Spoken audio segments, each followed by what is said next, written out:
Ce faceți voi? Bună ziua, copii! Bună ziua! Ați văzut cum am spus prichindei, am greșit?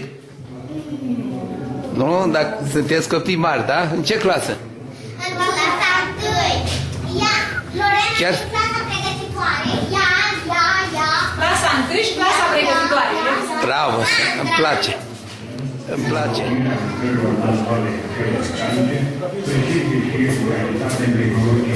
Se caută din ce în ce mai mult folosirea unor utilaje și agregate care să execute mai multe lucrări într-o singură trecere a tractorului în vederea reducerii consumului de carburant, scăderea noxelor din atmosferă. Mașinile de lucrat solul, plugul cu palpator Velox, mașina de tocatramuri TRC 185, mașinile de stropit semitractate tip Osela 1500 și nebulizatorul Florida 1000 sunt doar câteva dintre utilajele moderne care, în tandem cu tractorul reversibil Goldoni Master 70, dau parcă speranța unei pumiculturi din ce în ce mai avansate.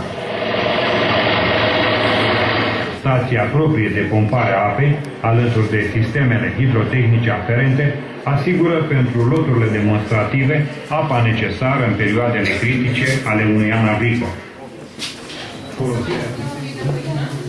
Da? Și lăsăm să crească. Nu mai avem căpiță. Căpița este pusă la cop. Da? Gata cu covrigii? Foarte bine. Bravo. Bravo. Să punem tot aici, da? Care e cel mai de seamă covrigar dintre voi? Monica. V-am încurcat.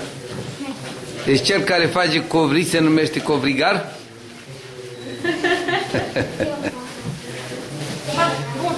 Doamnă, ce faceți de fapt cu copiii aici? Colaj. Împletituri. De ce? Aveți sărbătoare sau din alt motiv? Nu. Sunt activități libere. Este școala Așa. altfel și atunci astăzi avem organizat mici crutari. Așa se cheamă ora sau activitatea? Activitatea de astăzi, da. Dumneavoastră Ei sunteți trebuie doamna profesoară sau? Să prepare, da, doamna învățătoare. Așa. Trebuie să prepare baiaua, adică plămădeala, Da. apoi să știe să frământe și apoi să facă un colocel. Anul trecut cu cei de la clasa 4 am reușit să facă petituri în 3, în 4 și în 6. Dar acum sunt un pic mai retrași. Mai la început, da. Care e cel mai talentat lucrător acum la dumneavoastră? Monica a reușit să... Unde ești, Monica? Să filmați și aici, dacă... Tu ești. La cei care iau... Ia să văd. Monica, ce faci tu aici? Ia spune. Ce faci? Eu sunt Ștefan. Tu ești Ștefan și lângă tine e Monica, da? Da. Dar de unde, cum se cheamă asta care îl pui împrejur așa? Colac. Așa, asta? Tot colac. Tot cu ăla, da? Bine. Doamna, pot să fac așa? Acolo ce-ai făcut? Un ochi? Doamna, și eu oricel ai făcut, da? pot să fac așa? Da. Profesor doctor, este patron de Plus Media, adică televiziune, ziar, radio. Este unul din cei mai mari iubitori ai școlii, din oamenii pe care îi cunosc eu. Un om important, un om care a scris până acum 12 cărți, v-a adus în dar câte un ziar la fiecare copil, cât o să cuprindă, și câteva cărți pentru biblioteca școlii, pentru cei care se cunosc cu dedicații de asta. Dau cuvântul domnului profesor doctor Marin. Trebuie să vă spun că domnul profesor Vasile Ofileanu, doctor în biologie, este un vechi prieten al meu și face parte din fondul meu sufletesc. Și pentru că a făcut ce a făcut în satul vostru și pentru că a făcut ce a făcut în Pașlui, ca și consilier județean coleg cu mine, mai multe legislaturi, și ca senator. Trebuie să vă mai spun că, din punctul meu de vedere, Comuna Tăscuta este un centru cultural vechi, din cauza că aici ați avut oameni, autori de carte, una din primele monografii, și să vă mai spun în același timp că principalul om care m-a determinat să vin aici este domnul profesor, doctor inginer Gelu Corneanu, iată îl preocupa să vă arăte din ce poate domnia sa mai mult, pentru că este unul dintre, nu știu cum să zic, nu-mi place cuvântul produsele comunei. Cel mai important. Este cel mai important, cred, nu numai prin funcția pe care o are directorul al unei stațiuni de cercetări, e absolut impresionant că reușește această stațiune de cercetări. Deci, directorul este de vină, între ghilimele de vină.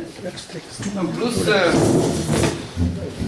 Gelu Corneanu este dintre cei care au invenția sânge. Într-un domeniu unde este greu, dar tare greu să te afirme. Adică, altoiești un pom acum, te bucuri de roadele lui nu știu peste câtă vreme, și peste un an vezi dacă el este prins. Adică începe să crească și să rodească. Deci muncă intensă și pentru domnul doctor inginer Corneanu și pentru doamna doctor inginer Margareta Corneanu.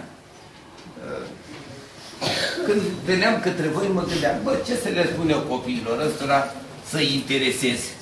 Să-i fac să înțeleagă un lucru extrem de simplu. Păi dacă domnul profesor Ofilean, dacă domnul inginer Corneanu, dacă alți doctori, acolo scrie profesor, doctor, mistor, colonelul, nu știu care, deci alte personalități din comuna și din satul dumneavoastră au reușit să facă ceva pentru națiune și nu numai pentru națiune, pentru că, așa măcar ca paranteză, doctorul inginer Corneanu trimite produse obținute nu numai la Sârca, deci în cadrul stațiunii de cercetare, le trimite în multe țări ale lumii. Păi ce înseamnă asta? Prețuirea unor rezultate deosebite. Și mă întorc acum. Să vă interesez pe voi care trebuie să gândiți chiar dacă tu în ce clasă ești. Chiar dacă sunteți în clasa a 3-a sau poate mai mic, dacă domnul doctor Corneanu pleca de aici ca și mine, a reușit ce a reușit, de ce să nu pot și eu? Asta este modelul. Și atunci, acesta este modelul pe care trebuie să recunosc. Alt doctor îl știți, domnul Ofileanu, probabil că școala se va chema Școala Vasile, așa, dar cât mai încolo, nu acum, lăsați mari de 30-40 de ani, și voi când o să fiți mari să țineți minte că a făcut ceva deosebit pentru acest sat. O să vă pot povesti și altă dată. Și atunci voi să știți că ați avut noroc, pentru că ăsta este. Eu provin tot dintr-o școală prăpădită ca asta, dar a voastră încă e mare față de ce era în sat la mine. Și am ajuns să văd lumea. Nu chiar cât inginerul Corneanu, dar am văzut și eu vreo 28 de țări. Am cu ce? De-aia, domnul profesor, nu s-a sfit și n-a spus niciun neadevăr când m-a numit una dintre personalitățile județului Baia. Deci, modelul pentru voi trebuie să fie cine reușește din... Mă cer la asta, că și eu am cam luat din noroiul vostru, va trebui să mă pune să-l plătesc. Așa. Deci, din, hai să zicem, asfaltul ăsta care se moaie de la o zi la alta din cauza ploie, iată se ridică oameni de valoare și voi să ajungeți după acest model numai prin învățătură și muncă. Ca domnule inginer, respectuos, vă rog să ne prezentați ce aveți dumneavoastră. Eu mă bucur să fiu tovarăș cu dumneavoastră în această manifestare și să-l prețuiesc și pe Vasile Ofileanu cu toată dragostea. Eu vă mulțumesc, dar nu trebuia să faceți o prezentare așa amplă, fiindcă nu știu dacă le merit pe toate. Copiii înțeleg că pentru a face orice trebuie să muncească. Și ca să nu-i să se plictisească, fiindcă eu v-am promis că facem școală altfel, nu? Deci, atunci toți domnii profesori și domnii învățători îi rugăm sau îi obligăm să stea și ei în băncuță frumos, cum stați voi un an de zile. Să nu mai sta pe hol. Vă rog. Haideți să plecăm pe un alt continent. Mergem în China. Deja avionul zboară, de desubt se văd localitățile, ceea ce vedeți alb nu este zăpadă, sunt nori, mai departe. Ne apropiem, nu de China de data asta, fiindcă trebuie să știți un lucru, nu poți ajunge din China direct de la București. Nu se poate. Și atunci, aeroportul de pe care se zboară spre alt continent, cu alte avioane pe care o să le arăt la urmă, așa, sunt în Germania sau în Franța. Ceea ce vedeți este imaginea Parisului, în apropiere undeva de Tur Eiffel, dar nu se vede aici. mergem mai departe, undeva de la 4-500 de metri. Aici, când avionul aterizează pe aeroport, vedeți avioanele la sol, mergem mai departe. Tot la sol. Paris, Charles de Gaulle se cheamă aeroportul, așa, pentru... mai departe. Delegația română aici, printre care sunt și eu, ne aflăm chiar în Aerogara, aeroportul Charles de Gaulle, unul din cele mai mari aeroporturi din lume și cele mai moderne. Și poposim în Peking sau Beijing, capitala Chinei. Câteva lucruri despre China. China este imensă. Are 54 de state. Între fiecare stat se trece ca din România în Ungaria, adică cu graniță. Vorbesc 54 de dialecte sau de limbi. Un chinez dintr-un stat nu se înțelege cu celălalt, măcar la vorbire. Vă dați seama cât e de mare. Suntem în Aerogara, unde colegii noștri din China ne-au așteptat la masă. Nu o să vedeți pâine, ceea ce vedeți alb, ei nu consumă pâine, deși produc rău. Este o pâine din orez. Iar celelalte preparate, să spunem așa, este mâncarea lor de bază. Mergem mai departe. Plecăm de la Peking și ajungem într-un stat, se cheamă Dalian, pe coasta Mării Galbene, cei de clasa 8-a, dacă au făcut geografie sau mării. Deci undeva lângă Japonia, între Coreea de Nord, Coreea, chiar de pe marginea mării, se vedea Coreea de Nord. Și în zare și în depărtare cu binoclu puteai să vezi Japonia.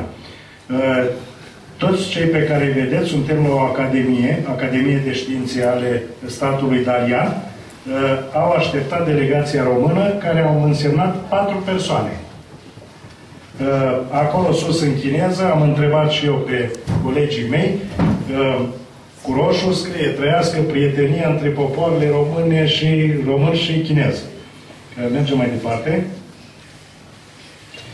Sigla Academiei din Dalian, undeva în spate scrie Dalian Academia Agricolă, cu directorul sau directoarea Academiei respective. Uite aici. Sigla Academiei, avem multe poze, merge repede, câți vreo 2000. Soția care făcea parte din delegație, dă un pic înapoi. Ceea ce vedeți, o să spuneți că sunt din un foișor ceva și pare că este din lemn, da? Nu, este din beton. Sunt dați naibii la betoane și la pavele, la tot felul. Deci ceea ce vedeți nu este lemn. În China foarte puțin lemn este, adică bambusul, care este mai groasă ca o trestie. Da? Ceea ce vedeți sunt confecționați din beton armat. Mai departe. Prezentam lucrarea științifică la Academie. Ceea ce vedeți în spate sunt toți cercetători care se ocupă de specia cireș. Numai atât, de o specie, nu ca la români. La români ne ocupăm de toate și de mai puțin de nimica. Așa suntem noi europeni. În față sunt monstre de cireșe din statul respectiv, din Dalian. Mai departe. Domnule profesor Vasile Ofileanu, sunteți la dumneavoastră acasă, adică la Protopopești, Comuna Tăcuta. După ce ați fost senator, ați fost consilier județean, director de școală atâția și atâția ani, aici dumneavoastră ați făcut grădinuța asta? Da? Grădina botanică școlară Constantin Dobrescu, profesor universitar Constantin Dobrescu. Din cauza că s-a născut Dobrescu aici? Nu, Dobrescu este unul din mari profesori universitari de la biologie din Iași, care a studiat flora din zona noastră. Chiar a găsit o plantă, o iarbă, Agrostis botanica, Agrostis modavica, o iarbă care crește numai în zona noastră. Este un endemism local. Cam câte specii aveți aici? Avem peste 140 de specii de plante, liane, arbori, arbuști. Cine le mai îngrijește acum după ce ați ieșit la pensii? Școala are un proiect pe care îl respectă. Noi avem în săptămâna altfel și o activitate în curtea școlii, când avem grijă de aceste plante. le scoatem îmbrăcăminte de iarnă și le pregătim pentru vegetația și pentru timpul de vară, primăvară-vară. Astăzi, 4 aprilie, ați avut o acțiune specială. Cum s-a numit la școala dumneavoastră? Modelul meu. Este o tradiție la școală. Un model pentru mine, da? Un model pentru mine. Și este o tradiție. De câtă vreme e tradiția asta? Este al 2-lea an. Hei, nu prea vorbiți de tradiție, dar e o inițiativă bună. Mai ales că, haideți să spunem ascultătorilor și telespectatorilor, că ați avut o găselniță excepțională. Și anume, la fiecare sală de clasă ați dat numele unei personalități care s-a ridicat de aici. Și că așa mai vin oameni de foarte mare valoare să mai lase măcar o carte, un cuvânt, o învățătură. Ați fost genial ca și inițiativă. Deci astăzi, pe cine ați avut invitat? Astăzi am avut invitat un fost elev al școlii, născut în Ploiești. Este vorba de doctor inginer Gelu Corneanu, directorul stațiunii cercetării și producție porciculă, pomiculă Iași. Și ce a făcut doctorul inginer Corneanu aici? Fiul statului Gelu Corneanu a avut o prezentare de diapozitive, de filmulețe legate de agricultura mondială, de pomicultura mondială. În același timp a dat fiecare copil câte un măr și câte un pom, un puiet de măr cu indicațiile respective biopliante. Fiecare copil are amintire astăzi un măr primit de la acel fiul statului Gelu Corneanu. De ce sunt necesare asemenea acțiuni, domnule profesor Vasile Ofileanu?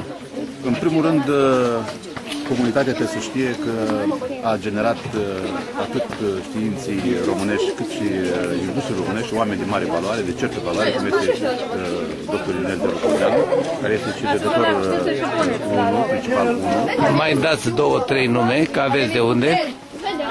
Aici noi avem până acum școala Ploiești, are din elevii ei are 6 doctorate, 6 doctori în științe.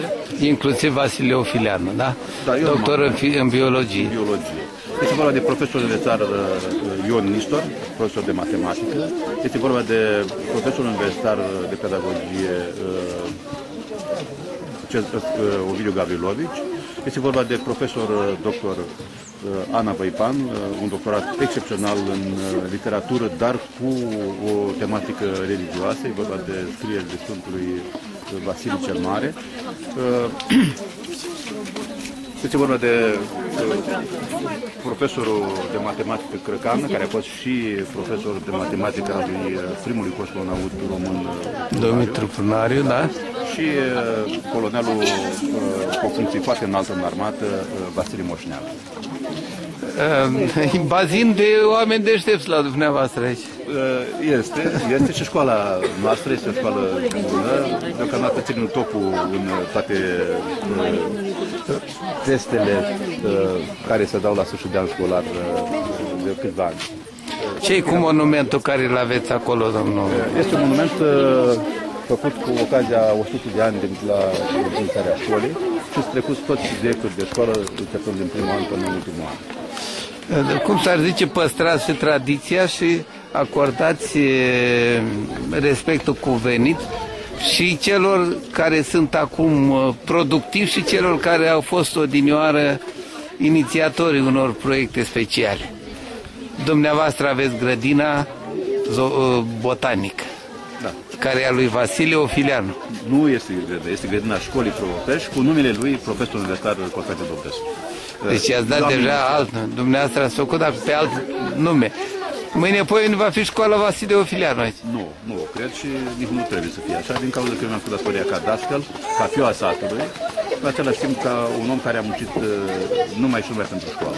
Copiii aceștia au învățat ceva astăzi? Eu cred că a fost una din cele mai importante acțiuni pe care le-a avut școala, mă refer la acțiuni școlare pe care le-a avut școala. Eu zic că astăzi copiii au plecat acasă cu un foarte larg bagaj de cunoștință privind agricultura în lume, privind prezentarea fructelor la expozițiile internaționale la care a participat și doctorul Gelu Corneanu. În același timp, cel mai important, ca aspect pragmatic și practic, copiii au învățat să planteze un copăcel și au acasă un copăcel cadou, ca amintire din partea stațiunii de cercetări Pomicule de la Iași. Domnule și prietene Vasile Ofileanu, mulțumesc pentru cuvinte și pentru inițiative și pentru prietenie. Domnule profesor, doctor, vă mulțumesc și eu pentru faptul că ați venit la noi și că ne-ați prezentat în lumea pe care o prezentați. Vă mulțumesc foarte mult. Directoare, bună ziua! Tot faceți dumneavoastră în Nazăr când nu vreți să vă filmăm. Dar de ce să nu vă filmăm? Ați făcut o acțiune foarte frumoasă astăzi. Acțiunea a fost frumoasă datorită dumneavoastră. Ce titulatură i-ați dat? Ce generic i-ați dat? Activitatea noastră de astăzi s-a numit un model pentru mine. Un model. Și cine a fost modelul astăzi? Că de obicei sunt profesorii, sunt bătrânii, sunt, mă rog, oficialitățile, dar azi a fost altcineva. Cine? Păi astăzi aș putea spune că au fost 3 modele. În primul rând, domnul doctor inginer Gelu Cârneanu, care este fiul satului. Da? Domnul profesor doctor Ofileanu Vasile, fostul director al școlii. Și domnul profesor... Eu. Da. Deci, doamnă directoare, de câte ori faceți așa ceva? Avem experiența de anul trecut. Anul trecut au mai fost 2 fii ai satului invitați și anul acesta... O să mai faceți anul ăsta? Da, sigur, anul ăsta nu știu. Da. Cum îi selectați pe cei care au plecat de aici? Noi avem niște nume date în diverse împrejurări de oameni care s-au ridicat de aici. Am glumit puțin să spunem că aici este o școală de învățați. Sunt mulți cu doctorate, cu studii, cu cercetări. Dar de ce vorbiți așa fricos? Ce se întâmplă? Da, doamnă directoare, ziceți-mi cum vă numiți. Vieru? Vieru Doina, da. Vedeți, așa de încet vorbiți, încât noi trebuie să deslușim pentru ascultători, cititori. Deci aveți emoții. Da. De ce, doamnă? Că ați făcut încă o dată, spun un lucru foarte frumos. Să vă mândriți cu rezultatele dumneavoastră, doamnă directoare. Doina Vieru, să rămână. Gelu Cârneanu. L-am auzit vorbind și nu-mi venea a crede că e așa de bun orator. L-am auzit explicând copiilor că a călătorit foarte mult în lume și chiar a prezentat lucruri pe care și pentru care merită toată admirația. De la Protopopești, domnule Gelu Cârneanu, aici v-ați născut, da? Aici m-am născut, aici am crescut primei 14 ani. Am auzit că ați fost un elev bun, da? Am văzut lumina zilei. Nu știu, așa spun alții. Probabil că da. Știți, este o vorbă la români, chiar în țara orbilor împărat.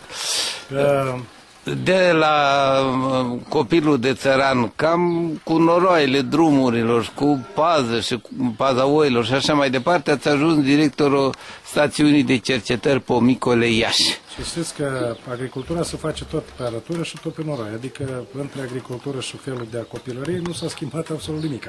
Ei da, a schimbat noroaiele cu asfaltul Berlinului, da? Mulțumesc celui de sus că am ajuns, sunt sănătos și am ajuns după 23 de ani de când am plecat din această școală, să spun așa, că îmi dea prilejul să spun dascălii profesorului și în primul rând doctorul Ofeanu, cel care a făcut acest loc de rai la școala din sat, să-mi dea prilejul să mă adresez pentru prima dată copiilor în acest program vast Școala Altfel. Cred că copiii au fost mulțumiți și într-adevăr am căutat să fie pentru ei astăzi 2 ore de școală altfel. Mai multă practică, mai multă vizionare, de ce nu să ne apropiem și noi de un altfel de învățământ, cel care domină, de ce să nu spunem, lumea mondială. Domnule doctor inginer Gelu Cârneanu, acțiunea de azi s-a chemat un model pentru mine. Iată, dumneavoastră ați fost prezentat ca model. Foarte bine. Dar dumneavoastră îmi răspundeți la altă întrebare. De ce credeți că sunt necesare asemenea manifestări la o școală, într-o comună, adică într-un mediu mai vitregit un pic din punct de vedere cultural? cred că aceste chestiuni sunt necesare nu numai într-un mediu mai vitregit. Aici poate ar avea o importanță mai mare datorită faptului că domnii de la oraș sau tehnica ajunge mai greu. Și ei sunt copii și ei învață aceleași litere sau același alfabet, au aceeași programă, că nu au teatru, eu știu, filarmonică, cinematografe, asta nu îi împiedică să meargă mai departe să învețe, în schimb au altceva, au natura, au pădurea, au legătura, de ce nu, cu pământul. Altfel spus, ei trebuie să vadă oameni care prin muncă au izbândit și le-ați prezentat un traseu China-Protopopești, în așa fel încât chiar i-ați captat. Am fost martor și spun asta. Deci, un model pentru mine, ca ei să devină la rândul lor avizi la învățătură. Și cu siguranță viitorul acestui țări va fi, vrem nu vrem, preluat de generația lor la un moment dat. Ați vrea să-mi spuneți care e momentul dumneavoastră de satisfacție în profesii? Cea mai mare satisfacție, dacă o puteți nominaliza acum, în profesia dumneavoastră? În primul rând că am o familie, că am 2 copii și că, ca și cercetător, am reușit să dau numele la 2 soiuri create copiilor mei. Cred că asta e cel mai important pentru mine. Eu deocamdată vă mulțumesc, știu mai multe lucruri, o să încercăm să mai scriem despre dumneavoastră cât mai mult, tocmai că sperăm să prindă ideea un model pentru mine de la Protopopești. La revedere, domnule doctor inginer. Mare plăcere.